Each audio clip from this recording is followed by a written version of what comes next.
Whoa, whoa! It is responsive! I'm here at the Magic Kingdom because we've gotten unexpected news that one of the rides is being updated.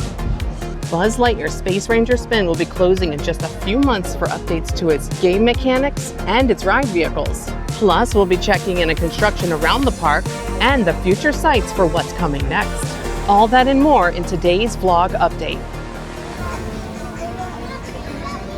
I am heading toward Tomorrowland at the Magic Kingdom because breaking news as of today when this video is going live, one of the attractions here in Tomorrowland is getting a major update.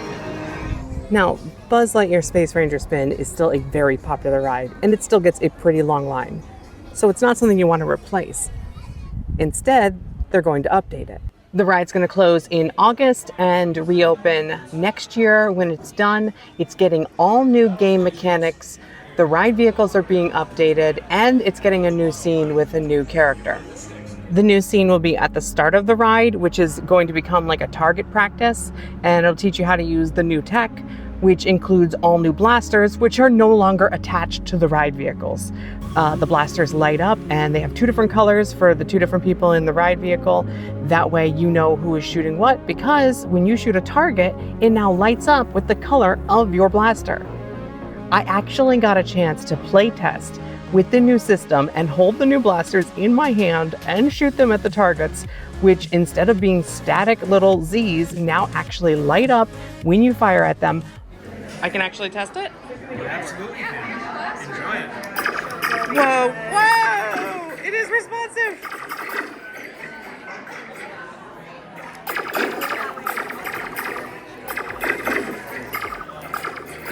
Plus, a really handy feature is that there's a constant laser dot that is always projecting out of your blaster.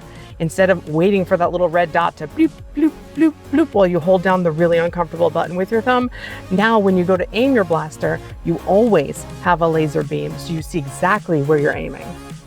So now we can see where we're aiming and see what we're hitting. Plus, they're going to replace the score digital readout on the ride vehicles with an actual screen, which, you know, a little bit more like Toy Story Mania, a little bit more modern for the current age. And the new monitors are not the only changes coming to the ride vehicles. They're getting a complete facelift with all new color scheme that is inspired by Buzz Lightyear. So it's going to feel like a completely refreshed ride, but still have all of the same targets and characters and things that we're used to, just now with modern technology and those handheld blasters, which, you know, is going to be really good for little kids who can't necessarily reach all the way up to the dashboard. This way they can hold it down at their own level and be able to aim wherever they want. So we still have till August to ride the current incarnation, which I did today. But then the new version, the updated version, will be opening next year, and they haven't said exactly when next year, but it'll open next year. I am gonna wear this sticker and pretend that I earned it and didn't just get it for free. I remember before Buzz Lightyear when it was If You Had Wings and then Delta Dreamflight. And I was a weird kid, so the sponsored one, Delta Dreamflight, was actually my favorite incarnation of this attraction. The Buzz Lightyear ride, I can never get past the gun being attached to the seat, and like, it has no range of motion, so this is a really good change. I'm assuming the spinning element will remain since it's, you know, in the name, but the little joystick thing kind of annoys me because the gun is attached. Being able to move the ride vehicle around while also pointing wherever I want for once, it's gonna actually be a game changer. Now, going on right now in Tomorrowland, the Astro Orbiter is actually completely missing while they refurbish it. They do this every 12 or so years, completely dismantle it, replace and refurbish all of the parts so that it keeps it working smooth and the rotating base from rattling. I actually had an opportunity to visit Central Shops backstage and see them working on the Astro Orbiter. But I took the opportunity while I was back there to ask if the Triceratops spin, which was just dismantled very carefully over at Disney's Animal Kingdom, if they would be reusing some of those parts. And they said yes, they will actually be refurbishing and reusing a lot of the parts from Triceratops spin at all of the spinners around Walt Disney World that it's compatible with. As for the Triceratops ride vehicles, those are going to be preserved, and maybe we'll see them show up from time to time in special events, but it's good to know they're keeping them.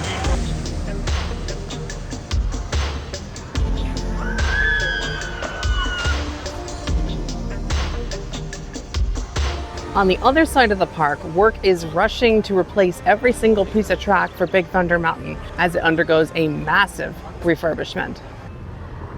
And a gigantic crane towering over the mountain.